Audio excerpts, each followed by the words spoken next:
আর আপনি যত পাপ করেন না কেন মায়ুস হবেন না, মন ছোট করবেন না। আপনার একটা সেজদা, যে সেজদা আপনি চোখের পানি ঢেলে দিয়েছেন আল্লাহর কাছে, যে আল্লাহ আমার ভুলগুলো তুমি মাফ করে দাও, আমার তওবা তুমি কবুল করো, ইনশাল্লাহ দেখবেন ওই একটা সেজদা যদি কবুল হয়ে যায় আল্লাহ পাক আপনার সব গুনাহ মাফ করে দিবেন ইনশাল্লাহ। নামাজটা ছাড়েন না, যত পাপ করছেন করেন, আমি বলি নামাজ ছাড়েন না, ইনশাল্লাহ একদিন নামাজই আপনাকে পাপ থেকে বের করে আনবে ইনশাল্লাহ।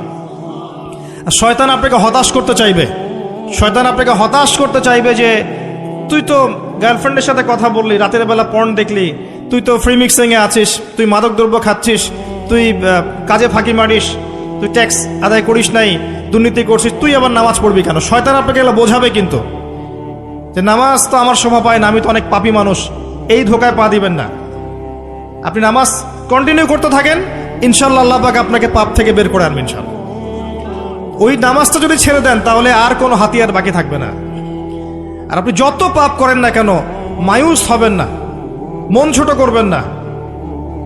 আপনার একটা সেজদা, যে সেজদা আপনি চোখের পানি ঢেলে দিয়েছেন আল্লাহর কাছে, যে আল্লাহ আমার ভুলগুলো তুমি মাফ করে দাও, আমার তওবা তুমি কবুল করো, ইনশাল্লাহ দেখবেন ওই একটা সেজদা যদি কবুল হয়ে যায় আল্লাহ পাক আপনার সব গুনাহ মাফ করে দিবেন ইনশাল্লাহ।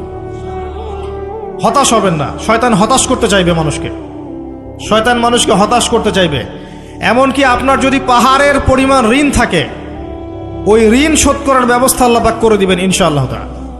হতাশ হবেন না, নামাজ ছাড়েন না। আর আমি একটা কথা বারবার বলেছি, আবারও বলছি, যে চলমান যে 3G 4G নামাজগুলো চলছে এগুলো থেকে নিজেকে দূরে রাখ। সব এখন ডিজিটাল, নামাজও ডিজিটাল। দেখা যায় যে 5 মিনিটের মধ্যে 4 রাকাত নামাজ শেষ, মাশাআল্লাহ।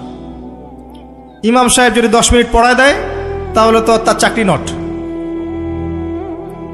বোঝেন না এত তারা, আমার সময় নাই, আমরা ব্যস্ত মানুষ, এত সময় লাগে নামাজ পড়তে? ইমাম সাহেবকে বলছে,